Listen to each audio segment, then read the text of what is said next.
Hello and welcome to today's lecture. After Sunday's lecture with the urgent message, I know we've heard from a lot of you. And so thank you very much for your concern about everything that you can be doing to help out at this time. And because of that, I thought, we ask a lot of you. Every time Lantos gives us a message to give to you that asks you to do something, we just put it out there for you. And I thank you all the time. And I want you to know that for all of us here at Biogenesis, we just thank you from the bottom of our hearts. But sometimes it helps to hear thank you from Lantos, from the Ascended Masters. So in this message, that is one of our oldest messages from Biogenesis, it is from 1999. Lantos gave a heartfelt thank you to you. And I wanted to read through this message because it helps during these days of challenge, these days of turmoil. Lantos, at the beginning of the holy season in 1999, said this: "Dear ones, blessed guardians of the light, warm greetings to each of you in this holy season. Let the radiance of peace enter your homes.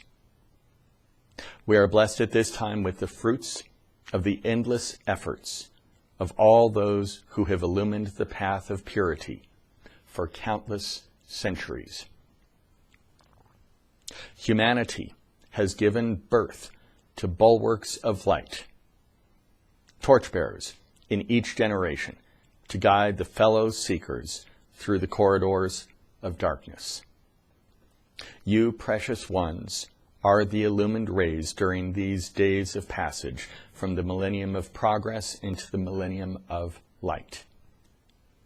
Please accept our deepest gratitude for your daily acts of service, which furnish guidance and inspiration to your fellow brothers and sisters of Earth. Let us direct our attention to the coming transformation. Light may be brought in with a bang, or may be delivered gently on a breeze. Let the winds blow gently. Let the waves announce the changing tides. Let us enter the days of illumination with strength and determination. We are led by the footsteps of Earth's many masters. These torchlights of purity have illumined the path down through the ages. Let us show our gratitude to these great teachers through our obedience to their message. Help one another. Love one another. Great blessings to all. We thank you." So I just wanted to give that message to you because it is important to realize just how much Lantos and the rest of the Ascended Masters are grateful for everything that you do. And you do things every day that make a difference for all of Earth. And so I thank you for that as well. Again, I'll keep you updated on anything we hear from Lantos about the Great Wave and the coming issuance of the 81 sacred sounds, the 81 toes of creation. Have a great rest of your week. I'll speak with you again on Sunday.